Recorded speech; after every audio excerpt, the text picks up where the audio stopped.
Madam Chair, I do not understand bakit a person convicted of child abuse is still sitting in a seat Point of of the order, House of Madam Chair. Ito yung sinasabi Representatives. natin.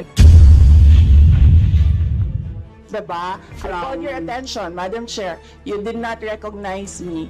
So, ngayon, sasabihin ko na, if you allowed her that, you allowed me a snide comment as well.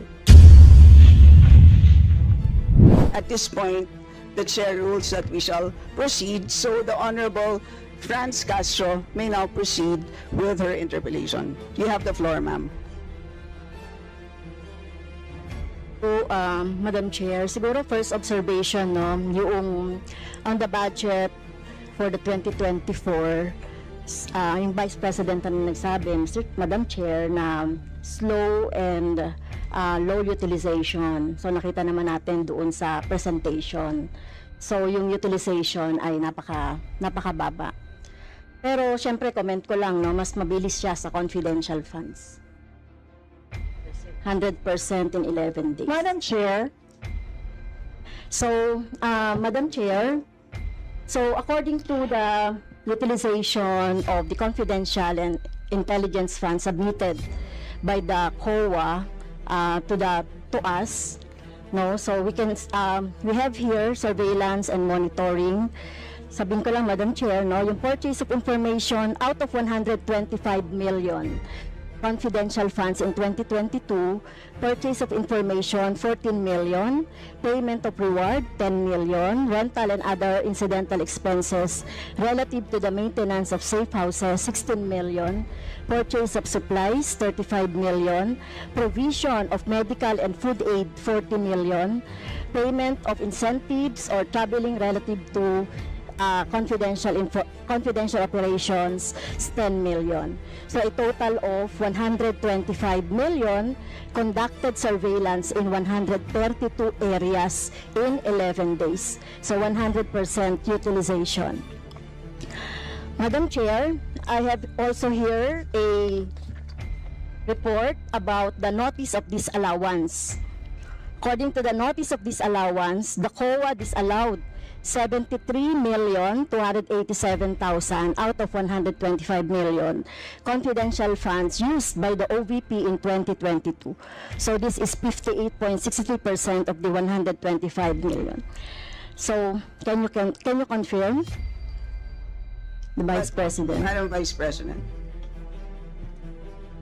Madam Chair, since you allowed her a snide comment, you will allow me a snide comment as well. So my question Diba? is, Madam- can you yes. confirm? Yes. Yeah, okay. Diba? Okay. Yes, Madam Chair. So May I, before you proceed, may I remind both our guests and our resource You should have reminded persons her to when she said the refrain line, diba? I called your attention, Madam Chair. You did not recognize me. So, ngayon, sasabihin ko na, if you allowed her that, you allowed me a snide comment as well. I don't recall hearing a snide comment, Madam Vice President. Ang snide comment, that's a matter of judgment. So please proceed with Secretariat, please Madam proceed, Chair, ma'am, I would like the with your- Secretariat to repeat the first 3 lines of the Well, comments. point of order, Madam Chair. Point of order, Madam Chair, kasi parang So let's please proceed with the answer. point of order, Madam Madam Chair, kasi parang siya yung nagpe-preside eh. Yes, that's right. Kasi inutusan Madam mo Vice yung secretariat natin sa Committee on Appropriation. Yes. Alam mo, Some ano, order, diba? So, please. okay, Yes, thank you, Madam Madam Vice Chair. President, please proceed with the response. There's a question. Please proceed with the response. Madam Chair, I do not understand bakit a person convicted of child abuse is still sitting in a seat Point of of the order, House of Madam Chair. Ito yung sinasabi Representatives. natin na dinadivert ang usapan sa ating budget hearing. Kung nagawa po niya yan sa Senado, Madam Chair, dapat hindi natin yan pahintulutan dito sa Kamara. You allowed her a snide comment and then you will not allow Please wait a to be snide recognized. comment? Excuse me, our members and our guests. I warn you. Please wait. Don't go into this rabbit hole. Please wait to be acknowledged before you speak. Okay, so at this point, Honorable Manuel. Madam Chair, again, it's another point of order kasi kapag may mga deliberation tayo, we should stick to the topic. Hindi pwede, Madam Chair, na dinadivert natin yung usapan para hindi natin sagutin yung tanong ng mga mambabatas natin. This is actually the best opportunity, formal proceedings, nakikita po ng publiko para malaman anong sagot ng Vice Presidente. So hindi po natin napapayagan ang ganong mga argumento na hindi naman tumutumbok dun sa topic natin. So, Okay, Madam Vice Chair, President, there's I will a make this question. easy So for you. Please make Sige, ma'am. your responses direct to the point. Sige, ma'am. I will make this easy for you. What rules are we using for this budget hearing? We have our rules Yes, ma'am. adopted by the Committee on Appropriations. Right, okay. We searched for that rule. So, we only found the general rules. So, we have a copy of the rules for the budget hearings. Well, as far as I'm concerned, mas importante ang rules para sa amin. Kayo po, ang kailangan nyo lang marinig is yung acknowledgement for you to begin to speak. Yun lang po ang pinaka-importante para sa guests. Sa totoo lang po. Yes, ma'am. So, ang pinaka-importante, yes, you may proceed. At saka po yung adjournment. Yun lang po. Yung termination po. Yun ang pinaka-importante lang po. For the rules, yun ang ay importante para sa members. But we may provide the copy to you. Yes, So ma'am. please proceed and answer the May we question. request a copy? Yes, yes, absolutely. But Yes. please, there is a question. And do you want us to repeat the question? And we will not penalize you all the time. I don't You can repeat the facts from the notice of disallowance. I don't need a the repeat Honorable of the Franz. question. Yes, Honorable Franz Castro, you may repeat your question on the notice of disallowance, I believe. Yeah, tama, Madam Chair. So according to COA, the notice of disallowance is amounted to 73,287,000 out of 125. At ito po, Madam Chair, yung mga breakdown ng mga disallowed na mga na mga purchases. So reward payment of 10 million, payment of rewards, various goods, 34.857 million, payment of rewards, medicines, 24.93 million, tables, chairs, desks, computer and printers, 3.5 million. So, ang question, Madam Chair, so yung letter A, B, and C, so nakita naman natin nandoon yung sa joint circular. How about yung ito, no? How about yung mga tables, chairs, desktop, computer na umabot po ito sa 3.5 million. So, pwede bang maipaliwanag kung bakit ito pinurchase, Madam Chair? Madam Vice President. Madam Chair, I still request for the rules of the budget hearings. Okay, Vice gusto mo sagutin ko, ma'am. Yes, Madam. This is a hearing of the budget of 2025. Nasaan dito ang confidential funds? Yung tanong niya, Madam confidential Chair. funds. Nasaan dito? Honorable Madam Chair, Franz, you may ito yung continuing, continuing questions pa natin noong 2024, during the last budgets. Hindi na ipaliwanag itong 125 million na alam naman natin na wala ito sa budget ng 2022. So, ito, Madam Chair, sa rule naman natin, lahat dito tinatanong no? So, according to the budget, whether it is in the past, kasi nakikita natin yung utilization noong mga budget, kahit na yung past years, ay pwede natin busisiin dito, Madam Chair. Tama ba ako, Madam Chair? I will agree with you, the Honorable Franz Castro. You may proceed, Yes, Madam ma'am. Vice President. Yun yung sagot ko, ma'am. Nasaan ang topic natin dito at ang pinasubmit ninyo sa amin is the budget proposal of 2025. Where in the budget proposal of 2025 is the item confidential funds. Sa in aid of legislation nga ninyo, nakalagay nga doon sa rules ninyo, diba? The discussion should be germane to the topic. The topic is the 2095 budget proposal. Now tell me, Madam Where Vice President, the Honorable Franz Confidential Castro has already provided a sufficient explanation for why she asked the question. So please proceed with your answer. Madam Chair, It's a very why are simple we question. discussing the budget of 2023 and 2024? Honorable Franz Castro. So kung ayaw niya sagutin, Madam Chair, so let me go through na lang with my question kasi related naman ito. Remember, Madam Chair, pinestyon natin ito noong last year at yung 125 million na ito ay hindi ito maipaliwanag, no? Dahil nga confidential no? Nagtago sa word na confidential. At ngayon, kailangan nating maipaliwanag at it is in the interest of the people.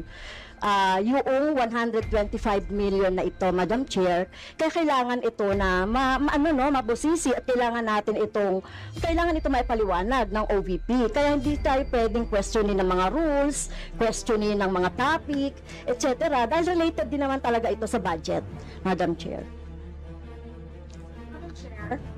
Madam Chair, Yes, you may proceed. I request that the chairperson of the Finance Committee preside over this hearing. Madam Vice President, with due respect, you are not allowed to do that, Madam Vice President. You are not allowed to introduce any motion.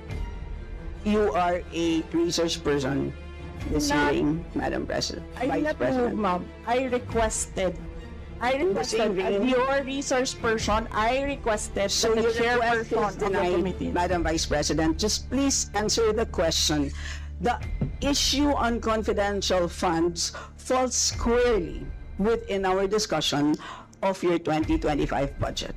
Narinig mo yung sinabi niya, ma'am? Narinig So mo yung please proceed. nakikinig ka sa kanya kanina? Absolutely. Walang rules dito. Please proceed and answer the question. It's a very simple question. Di ba? Please explain the specific spending on those items that she enumerated, amounting to a total of, Honorable Franz, do you want to Amounting repeat to a that? total of 73.287 million. So, dahil may notice of disallowance, so ibig sabihin, Madam Chair, illegal ito at not in accordance with the joint circular by the COA, BBM, and other related agencies. So, kung ito ay dinisallow, so ibig sabihin, illegal yung paggamit nito. Madam Chair, nitong mga items na binanggit ko po, Madam Madam Chair. Chair, Madam Vice President. you cannot allow a member of the House to just claim that it is illegal. That is a Madam notice Chair. of disallowance. That is a procedure inside the Commission on Audit. Hindi sa upuan niya.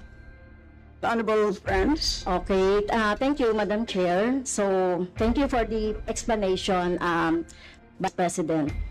Okay, next. According to accomplishment report of OVP, it spent 10 million for payment of reward. So, Madam Chair, in 11 days, ilang tao kaya at magkano kada tao ang reward? In fact, COA disallowed the whole amount spent by OVP for payment of reward.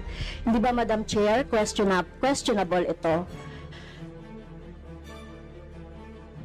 Madam Chair, the invitation letter that we received from the House of Representatives. Dear Vice President Duterte, the House Committee on Appropriations will hold briefings, hearings on the budget proposals of various departments, agencies, and corporations relative to the fiscal year 2025 National Expenditure Program as the basis of the fiscal year 2025 General Appropriations Bill. Nasaan? Sa presentation ko kanina, ang haba. Ang confidential funds. Honorable Franz Castro.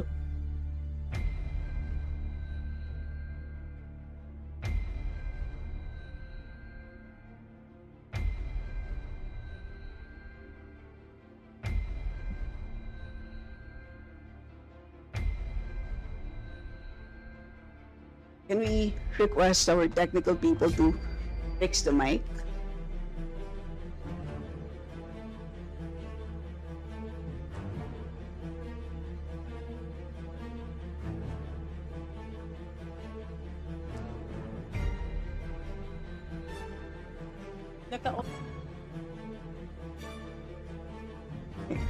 Can everybody check their mics and make sure that they're switched off para maka-switch on yung si Franz?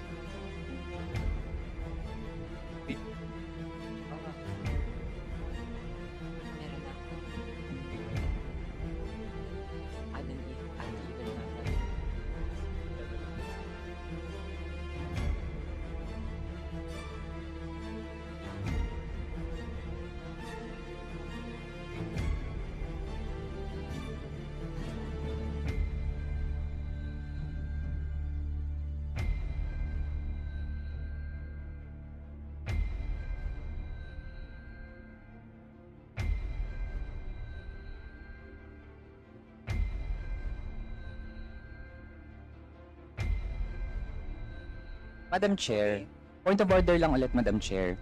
Kasi kailangan lang nating ma-establish. I would assume hindi naman po pinanganak kahapon ng ating resource person. Practice po natin sa Madam House Chair, that is a bago polite po- remark. na para po tayo ay makapagtalakay ng budget na pinopropose para sa susunod na fiscal year, chine-check natin paano din gumagastos yung mga ahensya even in the current year and in the past year.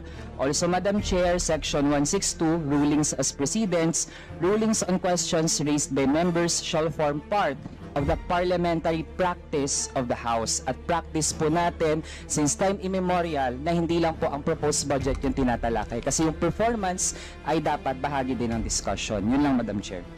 Noted. Honorable Franz, could you kindly check if your mic works? Okay, thank you, Madam Chair. So yun po, no, yung sinasabi natin kanina, yung payment ng reward, the resource person can answer this.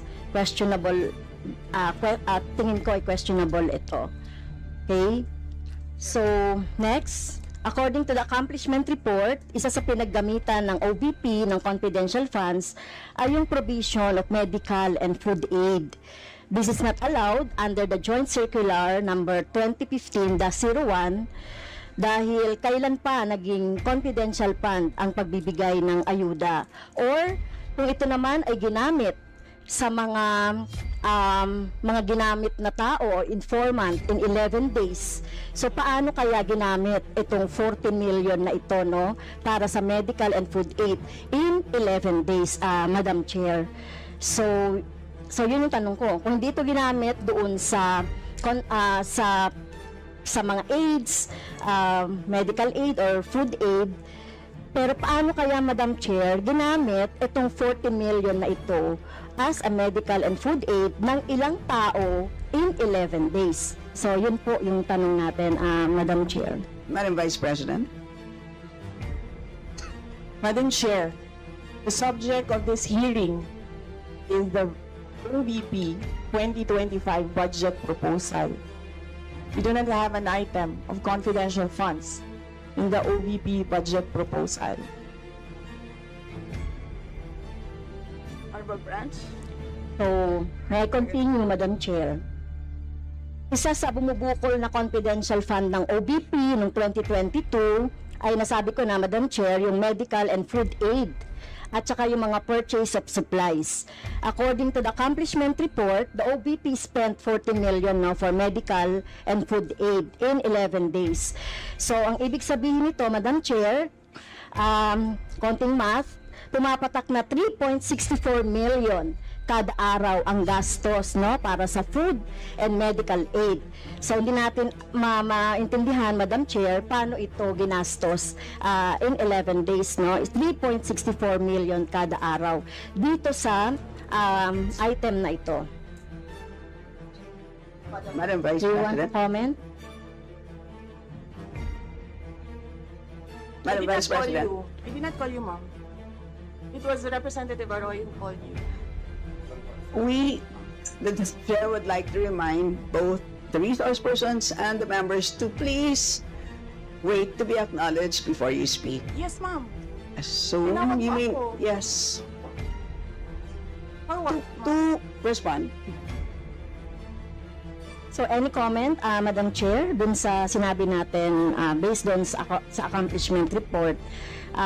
So kung gagamitan natin ng konting 3.64 million kada araw ang gastos para sa medical and food for 11 days.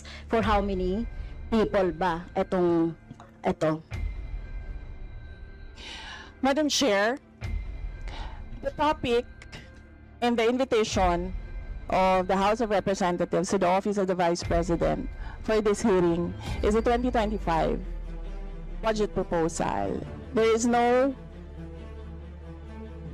confidential funds in the 2025 budget proposal.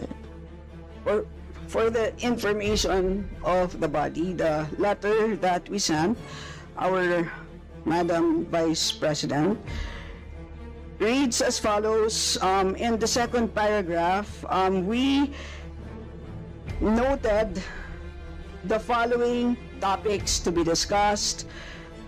Item number 3 is comparative budget allocation and utilization rate from fiscal year 2019 to 2023. That's item number 3.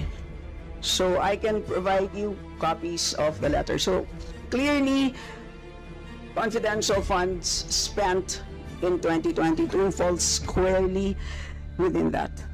So, yes, Honorable Francie may proceed. Yes, Madam Chair. So mukhang hindi na tayo sasagutin ng hindi na ako sasagutin ng ating Vice President. So sa bawat sagot kasi na ganyan ng ating Vice President, for the record, since ayaw magpaliwanag ang VP, so ibig sabihin nito, yung paggastos ng 125 million ay na pera ng taong bayan ay hindi maipaliwanag. So, yun lang, Madam Chair. Kaya hinihiling natin sa Vice President o OVP na kailangan na maipaliwanag itong mga sinasabing item dito. Anyway, Madam Chair, sa kanila naman ang galing, no, yung utilization of confidential and intelligence fund. And of course, ito lang naman ang hawak ko din dito, yung notice of disallowance. Kaya gusto talaga nating maintindihan, Madam Chair, kung ang notice of disallowance ay, so syempre, papaliwanag pa nila yan, kung paano, di ba? So, kailangan malaman din ng taong bayan na sila yung nagbibigay ng pondo para sa operations ng OVP at lahat ng mga agency. At kailangan yung maipaliwanag. So, hindi pwede yung ganyan na yung tactics na ganyan na parang parang sorry for the pusit, na kapag nasusukol na ang pusit ay nagaano ng maitim na tinta. So ayaw natin ng ganun, Madam Chair, kasi yung atin namang pinag-uusapan dito ay budget, no? So wag naman mag-ugaling pusit ang Office of the Vice President. Madam Chair, may I point of information only, Madam Chair? May I? Madam Chair, No, sorry, wait, before you, I'd like to, before we proceed to the next person on the list, I believe that our former President, Gloria Macapagal-Arroyo, would like to interject. Observation made in relation to the point of order, because in the beginning, it was settled that the issue would be the 2025 budget. And in all our hearings, to what I recall, when we want to question something about performance, we question the 2024 budget, not the 2023 budget. What is being questioned now is the 2023 budget, which was discussed very extensively last year, and that is the reason why the House removed the confidential funds.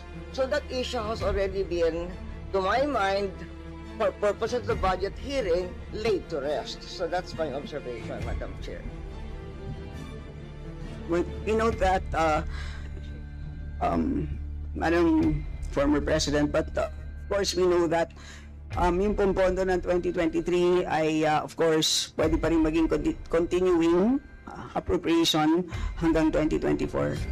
So in the same way, 2022 pwede maging continuing pa rin 2023. At alam din po natin, last year pinagdebatihan po natin ng matindi itong 2022 confidential funds. And in fact, we left a homework for the COA. Sinabi natin sa kanila na kailangan nilang tapusin ang audit by November, I believe mid-November of last year. And since then, hindi na natin alam kung ano nangyari. So that's the reason for why tinadalakay natin ito. And it's a big amount of money. I believe we owe it to the people to understand what happened. Of course, tinanggal na natin noong 2024. Gusto natin malaman, tama ba yung ginawa natin? Kasi baka naman nagkamali tayo. So, I think it's worth assessing what we did in 2024 in order to know what to do in 2025. So with that, let's proceed with our next Madam Chair, interview. may I? Is this just a point of order? Not a point of order, but We will I'm only, just we will, you may wish want to to be a be, rejoinder of what our you may wish to be, unless it's a point of order, you may wish to be listed. I can put you here, sir. parliamentary inquiry, Madam Chair. Yes, you may Parliamentary inquiry. proceed. May I ask if the resource person is required to answer a question that is related to a commission on audit notice of disallowance when she already said she's not going to answer. Also, the notice of disallowance is addressed to the office of the Vice President. And just to make it clear, a notice of disallowance is not a judgment. It is a request. It is an order from the Commission on Audit for the particular office to explain what are the particulars. At saka hindi na yan legislation side. That is already on the accountability side in the budget cycle. So, my parliamentary inquiry, Madam Chair, is that nagsabi na nga siya na hindi siya sasagot and it is related to the COA notice of disallowance. And just to add, sinabi na rin ni former President, it was thoroughly discussed in the previous year. In fact, tinanggal sa budget ng 2024 yung confidential fund. And we know that there's a pending case on that also. To discuss that further might somehow prejudice or be biased whatsoever. So, yun lang po, Madam Chair. Alright, salamat. On your inquiry, the only requirement is to provide a direct response on the question. Meaning to say, a response that is directly related to the question. Meaning to say, kung may question at ayaw niyo pong sagutin niyo ng diretsahan na hindi po ako sasagot dun sa tanong. Ang problema po kasi, ang response ay naging hindi related dun sa tanong. Halimbawa, may tanong, ang sagot ay paglalarawan doon sa nagtanong. So, hindi naman yon klaro na hindi yon directly related dun sa tanong. Kaya, yun po, I think it's a reasonable ask. If there's a question, you may or may not answer. You're not compelled. But you just please say, I do not wish to answer. That's it. At least we know it's a direct response. And with that, we move to the next Madam Chair. person on the list. Madam Chair. Madam Chair. Hindi na po tayo matatapos. Yan ang sinabi ko sa iyo kanina. Ayaw mo maniwala sa akin eh. Aabot talaga tayo ng bukas dito. Diba? Madam Chair. Is this an inquiry regarding... He said, Yes, and Yes, please, ma'am. I remind also Yes, our ma'am. resource persons to please act in a respectful manner. Pasensya na po, hindi po kasama sa poder ninyo ang pagpa-fire ng presiding officer ng hearing na to. So yes, you may so proceed if po. you allow members of the House of Representatives lines like what you just said, like pusit, bakit mo ako kinu-crucify for saying a fact that somebody is convicted of child abuse sitting in the chair? Pusit, and then I cannot fire there, the presiding chair. So bakit? Yes, we Bakit napaka-one-sided nito, ma'am? noted po. Dahil ba madami kayo dyan sa kabila at nag-iisa ako dito? We note all your comments, ma'am, and let us now proceed. Thank you, ma'am. Thank you, ma'am. Madam Chair, point of order. Yes, the Honorable Benny Abante. I just came in and I hear this. We're not talking about the budget, we're accusing each other here. I'd like to find out from the resource speaker if this is the kind of hearing that we're going to have. Sir, I am not the presiding officer of this hearing. I know, Yes, sir. but the thing is, you're asking questions, Madam Chair. The resource speaker does not have any right to ask questions. Or do you have? Where is that Madam Vice in your rules that Madam a Vice resource President, person this is a cannot budget hearing. request for clarification? Some order, please. Some order, please. Yes, Honorable Benny Abante, may proceed. I'm just asking a question to our resource speaker, you know, because she's asking a question and she's accusing some of the members of this committee. I just would like to find out if we are the ones that have the right to ask questions and her right is to answer the questions of the committee. Okay, so we Yun po sa akin yung point of order, Madam Chair. Yes. You understand me, Yes. Madam Vice President, am I right? No, sir. I'm gonna ask the the chair to ask you to clarify what are my Yeah, accusations. please wait to be recognized, ma'am. Pasensya na po. So again, I'd like to remind our resource persons that you are here, you're invited to answer, to present, and you've done that. Thank you very much. And at this point in time, you're here to respond to the questions of our members, and we request you to please respond in a direct way. So, with that, I'd like to recognize from the majority the Honorable Milagros Aquino Magsaysay.